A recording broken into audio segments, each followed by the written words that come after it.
I never planned to cheat. I didn't wake up one day thinking I'd let other men into my life. It just happened slowly. The way silence settles in a room after years of not being heard. My husband and I had been married for 6 years. We weren't unhappy in the dramatic sense.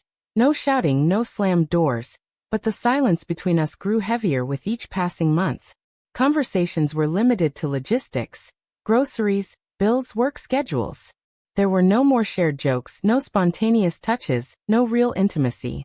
I used to tell myself it was just a phase, that we were tired, busy, adjusting. But after years of saying that, I stopped believing it. He had become more like a roommate than a partner. Emotionally absent, buried in his laptop or phone, distant even when we sat beside each other. I tried at first. I planned dinners, initiated conversations, even suggested counseling once, but he dismissed it like I was overreacting. I didn't want to feel like I was begging for attention from my own husband, so I stopped asking. Then one evening I got a message from someone I hadn't spoken to in years. An old college friend, Mark. It started harmlessly enough. He asked how I'd been, what I was doing, and I replied without thinking too much. One message turned into 2, then into long conversations late at night. He remembered small things about me. Noticed when I changed my profile picture. Asked questions my husband hadn't asked in years. I found myself smiling when his name popped up on my screen. Laughing at his jokes. Sharing thoughts I hadn't spoken aloud in ages. I told myself it was just talk, just conversation. Nothing physical. Nothing wrong. But I knew deep down that I was slipping. That this attention, this warmth was something I was starving for. It wasn't love, it was recognition, validation, proof that I was still desirable, still seen. Mark never pushed anything inappropriate. He didn't even flirt, not overtly. But the connection was charged, heavy with possibility. He told me his own marriage was rocky. That he felt alone too. We related in ways I hadn't felt with anyone in a long time. One night, I left my phone open on the couch. My husband walked in and saw the screen. I froze, expecting questions, accusations, anything. He glanced at it, then walked past me like nothing had happened. That hurt more than if he'd shouted. It was like he didn't care, like he expected this, or worse, didn't find me worth confronting. That moment shattered something in me. The guilt I had been feeling began to morph into something else, resentment, maybe. A bitter sense of justification. If he wouldn't fight for me, why should I pretend I was his? It didn't become physical with Mark, but the emotional cheating was already real. And my husband's silence, his complete indifference, felt like permission. That's when I realized this wasn't about one man. This was about the emptiness I had tried to deny, and how badly I wanted to fill it. After Mark, it got easier.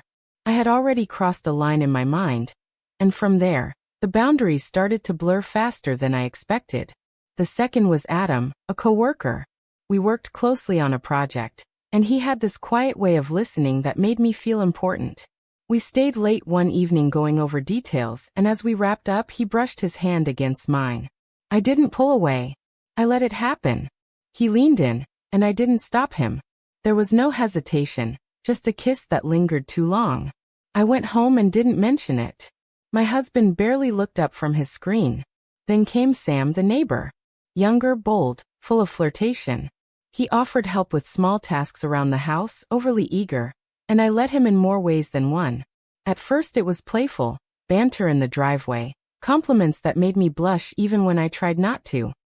I told myself it was harmless, that I was just enjoying attention. But I knew what I was doing. I wasn't trying to stop myself anymore.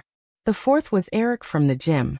Confident, cocky even, the type who knew he was attractive and didn't apologize for it.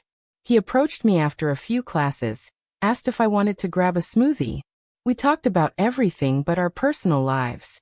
He didn't care about my situation, and I appreciated the simplicity of that.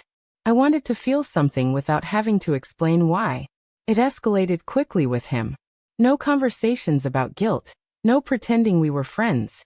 Just need met with action. Each man was different. Mark gave me emotional intimacy. Adam offered gentleness and familiarity. Sam brought excitement and flattery. Eric fed the raw physical need I'd ignored for years. It wasn't about falling in love with any of them. It was about finding pieces of myself I'd lost.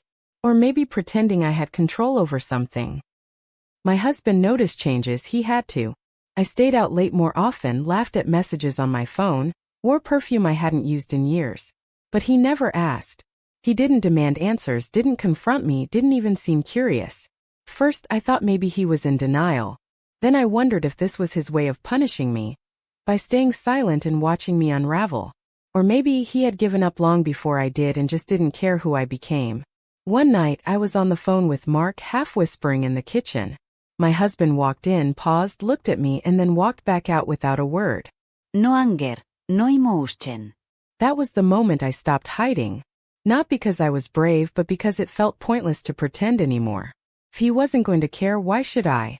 I didn't feel powerful or victorious. I felt hollow. But I kept going, telling myself I deserved something more. Even if I didn't know what it was anymore. And I wasn't done, it wasn't spontaneous. I planned it knowing exactly what I was doing. I told myself I wanted to feel in control again, to stop hiding, to stop pretending things at home were normal. I invited each of them into my life on my terms, one by one, knowing full well what I was risking. The first time I let Adam come over, I made sure my husband was home. I didn't hide it. I gave him no reason to think it was anything innocent.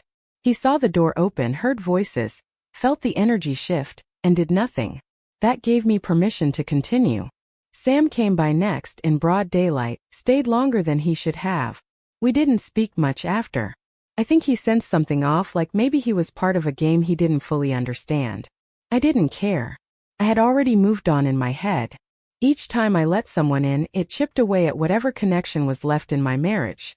But instead of guilt, I started feeling numb. Eric was the boldest. He didn't care if anyone knew.